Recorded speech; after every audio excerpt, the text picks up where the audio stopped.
Hello hello বন্ধুরা, কেমন আছো?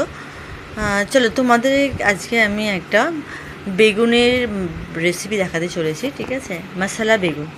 তো বেগুনগুলোকে আমি কিভাবে মশলা দিয়ে বানিয়েছি, সেটাতে কি কি দিয়েছি তোমাদেরকে আমি দেখাবো। চলো, ফার্স্টে বেগুনগুলোকে আমি ছোটো ছোটো লম্বা লম্বা করে কেটে নিয়েছি। ঠিক আছে, দেখো বেগুনগুলো, দেখো এই যে লম্বা লম্বা বেগুনগুলো আছে, এটাকে এভাবে কাটতে হবে।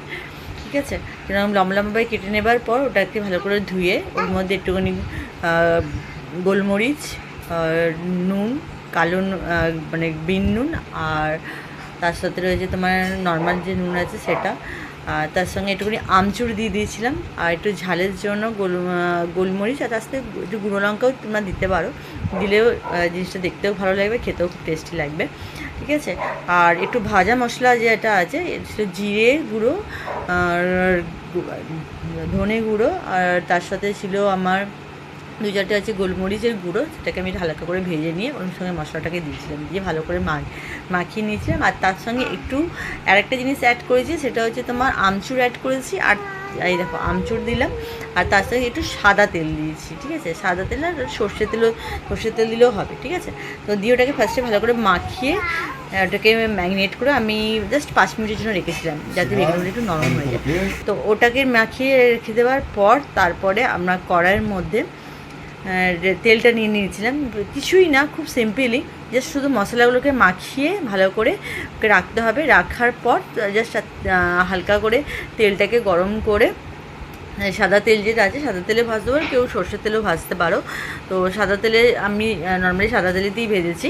তো সেক্ষেত্রে সাদা তেলটা একটু হালকা করে গরম করে লো ফ্লেমে এই বেগুনগুলোকে ভাজতে হবে, এপিট ওপিট করে। ঠিক আছে, চলো তোমাদেরকে আমি দেখাচ্ছি যে কীভাবে আমি তোমার এই বেগুনগুলোকে হালকা করে ভাজছি। ঠিক আছে, কারণ গরমে কড়াইতে একটু সাদা তেল দিয়ে দিয়েছি। দেখো, সাদা তেলটা গরম হওয়ার সাথে সাথে, ঠিক আছে, আঁচটাকে একটু অল্প করে নিয়েছিলাম যাতে বেগুনগুলো পুড়ে না যায়। হ্যাঁ, যাতে ভালো করে এপিট ওপিট করে আমি ভেজে নিতে পারি। ঠিক আছে, তো আমি দুটো করে বেগুন দিয়ে দিয়েছি কড়াইয়ের মধ্যে, দিয়ে অল্প আছে, ঠিক আছে, ওটাকে হালকা করে ভেজে নিয়েছি।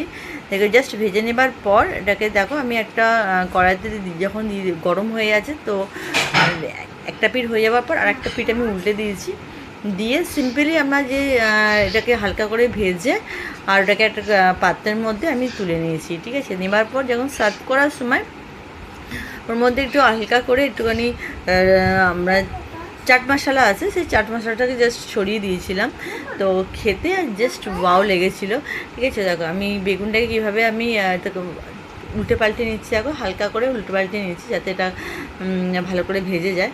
ঠিক আছে, তো ভেজে যাওয়ার পর ওটাকে আমি একটা জাস্ট একটা ট্রের মধ্যে ওটাকে তুলে নিয়েছিলাম, তুলে নিয়ে ওর মধ্যে একটু চাট মশলা দিয়েছিলাম, দিতে জাস্ট ওয়াও খেতে হয়েছিল। তোমরা যদি কেউ পারো এই মশলা দিয়া বেগুনটা টেস্ট করতে পারো, খুব ভালো লাগবে। ঠিক আছে, ওকে, বাই, টাটা।